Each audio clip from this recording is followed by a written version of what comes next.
The era's hot news is being brought to the forefront, and people have begun to open their eyes and voice their opinions on the Fed, which has not been taking money from us during a recession that many of us are unaware of. This has been going on for a while, and we have struggled during recessions when the Fed raised taxes and other fees significantly. The Federal Reserve, abbreviated as the Fed, is the most powerful economic organization in the United States, if not the entire world. Controlling the money supply, setting interest rates, and monitoring the financial system are among its primary responsibilities. It is governed by a board of governors, all of whom have voting rights on the Federal Open Market Committee, the Fed's monetary policy decision-making body, and is comprised of 12 regional Federal Reserve banks and 24 branches. It's difficult to turn a corner these days without hearing about a possible American recession. As the Federal Reserve struggles to keep inflation under control, big banks, well-known economists, and former officials are all predicting a downturn. Consumer polls and bond yields are both flashing red. Recession-related Google searches are on the rise, as people cut back on spending in response to rising food and energy prices, slowing the U.S. economy and raising the prospect of a recession. According to Federal Reserve Chair Jerome Powell, a U.S. recession is not unavoidable, but it is possible. Morgan Stanley economists predict a minor recession in the Eurozone by the end of 2022. The Federal Reserve's job is to use lower interest rates to help the economy recover from the recession. But with inflation on the rise, they're focusing on raising rates to cut prices. One of the most important duties of the Fed is to set the federal funds target rate, which is the interest rate that banks charge each other for overnight lots. Many short-form interest rates, such as those used for savings accounts, money market accounts, and short-term bonds, are based on the federal funds target rate. The primary rate is also based on the target rate. The Federal Reserve's Open Market Committee, or FOMC, uses the federal funds target rate to influence economic growth. To stimulate the economy, the Fed lowers its target rate. When interest rates are low, consumers can borrow more money and as a result spend more money. Lower interest rates on credit cards, mortgages, and auto loans, for example, increase customer access to these financial products.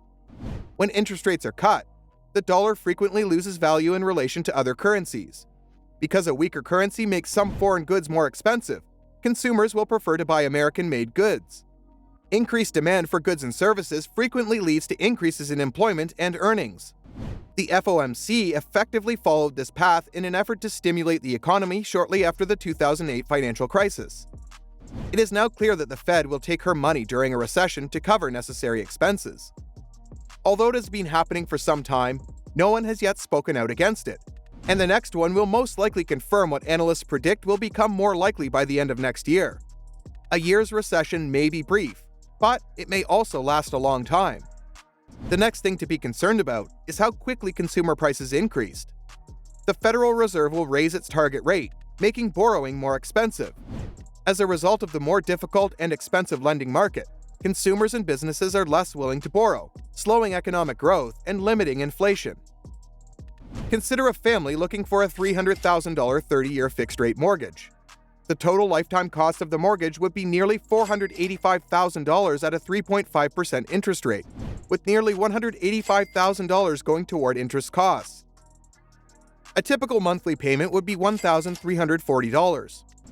Consider the following scenario. The Fed raised interest rates by 1% before the family applied for a loan, resulting in a 4.5% interest rate for a $300,000 home mortgage loan from the banks. The family would pay more than $547,500 over the course of the shortest 30-year term, with interest costs accounting for $247,500 of their total. Their monthly mortgage payments would be around $1,520. In order to reduce the size of their monthly payment in response to this increase, the family in this example may decide to postpone purchasing a home or choose one that requires a lower mortgage. This simple example demonstrates the Fed's ability to reduce the amount of money in the economy when it raises interest rates. In addition to mortgages, increased interest rates affects the stock and bond markets, credit cards, personal loans, student loans, auto loans, and business loans. The Federal Reserve's so-called dual mandate for monetary policy, which was recently discussed in an open vault post, consists of maximum employment and price stability. Price stability, on the other hand, is commonly interpreted as moderate and consistent inflation. Federal Reserve policymakers strive for price stability. A 2% inflation rate is the target. The Fed must have calculated the momentum of inflation in late 2021. The central bank's preferred measure of inflation is 6.3%. Previously, officials raised interest rates by 75 basis points, bringing their main benchmark target range to 1.5 to 1.75%. Powell stated that when they meet in the latter part of next month, a similar move or one of the 50 basis points will be on the table. A 75 basis point increase in July nearly reached full pricing among investors.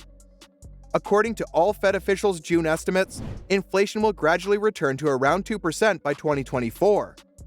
While growth will almost never fall below 2% and unemployment will rise only slightly. In this context, the most recent and widely dispersed recession, the COVID-19 recession, is also relevant.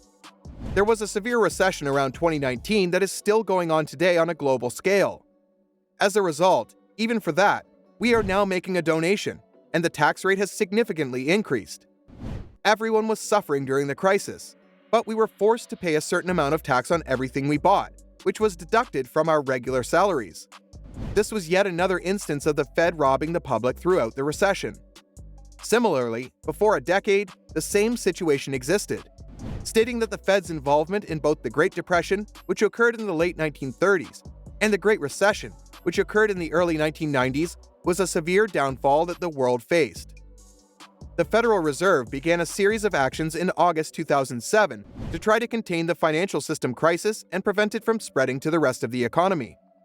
There is no doubt that the economy has slowed, but what distinguished the period between 2007 and 2009 from the 1930s was the numerous steps taken by the Fed to maintain market liquidity and prevent the collapse of the banking system, which would have prevented the collapse of the entire financial system. The actions of not only the Fed but also the Treasury Department were involved. Much more was done to try to control the crisis that had enlisted the harm. When it comes to the Great Recession, the primary and immediate cause of the financial crisis was the burst of the United States housing bubble, which peaked in 2006 and 2007. However, everything began after the terrorist attacks on September 11, 2001. The recession in the United States prompted the Federal Reserve System to cut interest rates by 1%. In these circumstances, the Fed was extremely useful and important. When actions taken by federal, state, and municipal authorities to slow the spread of the virus resulted in a rapid and severe recession with the loss of millions of jobs, the Fed's measures ensured that credit was available to people and businesses, preventing the harm to the economy from being exacerbated by financial market disruptions. In many other countries, the banking system is the primary source of credit.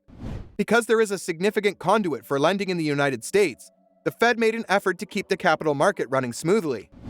One way the Fed can help the people is by lowering reserve requirements for banks, which allows them to lend more money.